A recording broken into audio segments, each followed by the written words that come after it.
Welcome, Minister, to the House today. I suppose if I might to mention and to remind that we have the largest budget ever dedicated to housing in this state, over $3 billion dedicated to housing.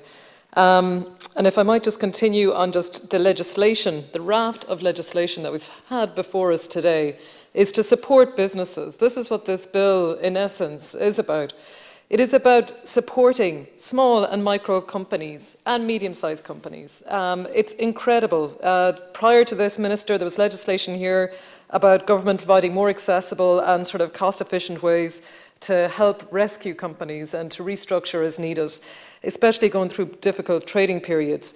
I think it's really crucial that we are sort of seeing that this bill that we have before us now is to really highlight that the three areas that you've mentioned, Minister, is that the Employment Wage Subsidy Scheme, and you highlighted it in your opening statement here, has supported over 50,000 employers, and that equates to 600,000 employees that have received support in terms of this scheme. That was brought in by this government to support employees in the midst of the lockdown and the crisis that we had last year.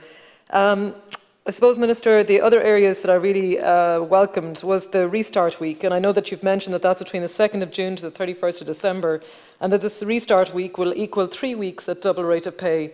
I mean, that is something extremely welcome. I suppose I particularly am thinking about micro-enterprise, and the reason being it's under 10 employees. Under 10 employees, it's over 90% of businesses. The numbers of businesses in Ireland are micro-enterprises.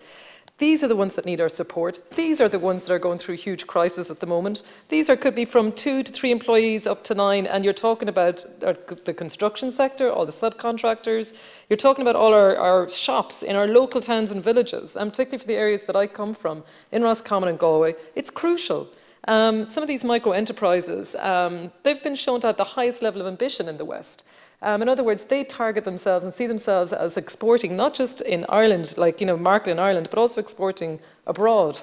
So these supports are crucial to keep these businesses going. And over 1/3 of our micro-enterprises are women as well, are female-led. Minister, I suppose the areas that we have mentioned here, I mean, it's going to be really important, I suppose, as well, to highlight that the 9% VAT rate has been extended until the 31st of August. And that's so crucial as well for hospitality and tourism. We're seeing that we're trying to support a safe and sustainable reopening over the next number of months. So that is extremely welcome. I suppose all I can highlight in terms of the debate and conversation, which has been focused on only one section of this bill, and I know has brought a lot of different opinions here, but I mean, it is crucial that we get housing built. There's no way that we're going to get houses built. We look at each of our local authorities, so in demand. In my area, there's no housing. There is no housing. The local authority don't have the housing. How on earth are we going to have housing that is there, social public housing, available for our local authorities? We need to get action, we need to get moving. That's what this government is about. That is the budget that we've put in place this year and the years ahead to get social housing set up and done as quick as possible. And we have to challenge that, that if there are certain parties that are voting against housing, how is that going to support us in delivering what we need to for this country right now? Gur Mágat.